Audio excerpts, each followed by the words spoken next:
his book Atomic Habits, James Clear popularized the idea of the 1% rule. The idea is that you can make drastic changes to your life if you improve in specific areas by just 1%. Since then, every self-development guru has latched onto this concept as if it were scripture. The only issue is that for most people, it doesn't work. There is a far better way to make massive improvements in your life. It requires less discipline, you'll see results faster, and it is much easier to implement than the 1% rule. If you're new here, welcome. My name is Jesse. I'm a designer, a teacher, and a coach. I have been studying and applying the concepts of learning design and habit design for the last 10 plus years. The goal of this channel is to help translate those concepts into things that you can actually use in order to get better at the things that are important to you. So the first problem with the 1% rule is it doesn't actually exist. The example that James Clear gives in his book to illustrate the concept of the 1% rule is actually called the theory of marginal gains. This theory comes from Dave Brailsford, who was the performance coach of the British national cycling team in the early 2000s. Brailsford took over as performance director of the British cycling team,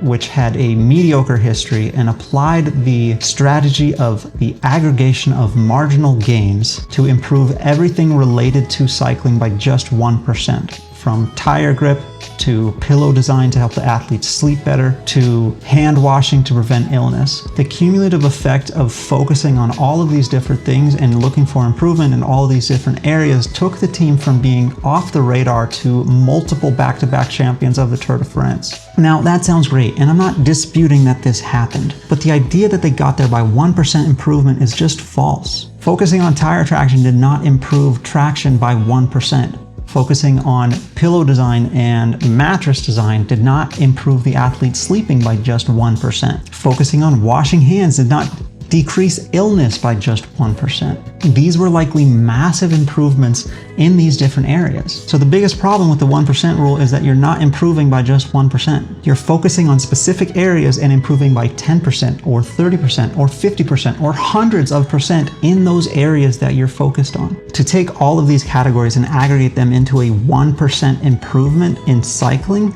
makes the goal unspecific and therefore far less attainable. It makes the goal so big that it's impossible to create a plan and a system to get there. If, however, we can deconstruct the goal into a set of skills that we need to implement or areas we need to improve in order to reach that goal, then we can create a path and a plan and focus on each of these. You will see massive improvement in each area. This is actually what happened in the British cycling example. By focusing 100% of their energy on tire traction for a small period of time, they were able to improve traction by a certain percentage.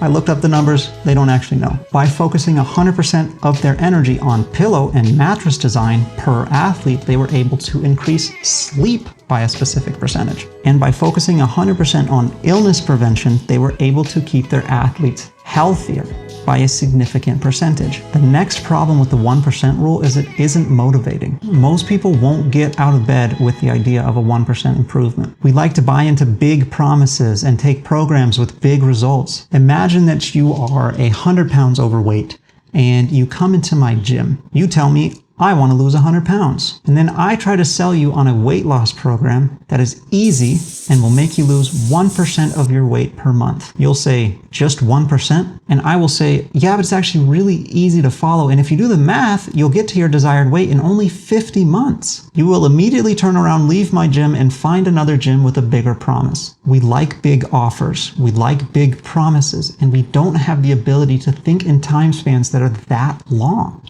But there is a better way. The most slept on book in habit creation is actually, in my opinion, Own Your Day, Own Your Life by Aubrey Marcus. This book deserves a much longer review. If you'd like to see that, let me know in the comments. There's not a high search traffic on it because it is a much older book, but if you want to see it, I will definitely put one out there for you. This is the antidote to the 1% rule. Rather than focusing on making improvements by 1% or marginal gains, you focus on making the perfect day. A day where all of your habits are exactly what you want them to be. There's probably another word for this, but I'm going to call this the immersion theory. You focus on a single day, and rather than thinking about getting 1% better in an overly broad category, you try and make this day as aligned as possible to the person that you want to be. You might say, but that's not sustainable, Jesse. And I would respond, yes, I thought so too. But you'd be surprised. The magic in this method comes from the setup process. When you set up your perfect day correctly, it requires you to identify all of your negative habits and then replace them with the positive habits that you desire to implement. Aubrey goes into a lot of details on what he thinks those habits are that you should implement, the order in which you should do them. Things like get sun and move as early as possible, drink water with salt and lemon in order to rehydrate and get the minerals that you need, eat a low carb, high fat breakfast, and many others. And I've done most of them and I can vouch for the habits that he recommends, but the specifics are not nearly as important as the process itself. You can modify the specifics of the habits that you do in order to meet a predefined goal. So naturally, step one is to identify a goal. I generally like very specific goals because they're easier to hit and target. I use the SMART goal method generally, but you can, for this exercise, you can do a broader category of goals that you want to improve at. For example, something like health and fitness, nutrition, sleep, efficiency at work, or having a cleaner, or a specific skill that you would like to develop, like improving in a sport or learning an instrument. I've used this method personally and with clients for over 10 years in order to help people make massive gains in their language learning. Step two is to complete the following exercise. For 3 to 4 days, I would say normal days, not something where maybe it's a weekend and you're going out and you're doing something highly different than you normally do. You can use a weekend, but let's say 3 normal days, maybe 2 weekdays and 1 weekend. Every hour on the hour for 8 to 12 hours a day, write down what you did. If your goal is to learn a language, an added benefit is to write down the conversations that you had during this time. After those 3 or 4 days, look at all of your habits. This will give you a very accurate and often discouraging picture of how you actually live your life. But that's okay, nobody's perfect. It's normal to have bad habits. So after those 4 days are up, look at all of your habits. What habits are you happy with? Which ones would you like to substitute? We'll go deeper into how you're going to substitute these habits in a second, but in general, you're going to look at what you did, when you did it, and why you did it. Habits are an unconscious learned response to a cue or a set of cues. Side note, a skill is a trained response to a cue or a set of cues. So if you want to get better habits, focus on skill development. And if you want to focus on skill development, subscribe to the channel because that's basically all I talk about here. So when I do this exercise,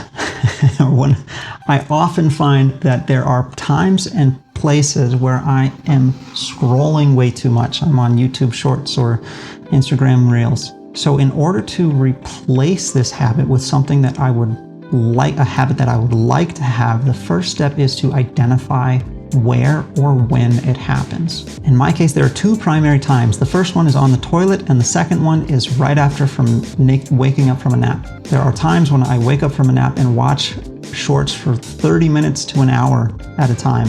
So I will focus on the nap because I don't want to do B-roll of me on the toilet. Step 2 is to figure out why this is happening. In my case, I'm in my bed.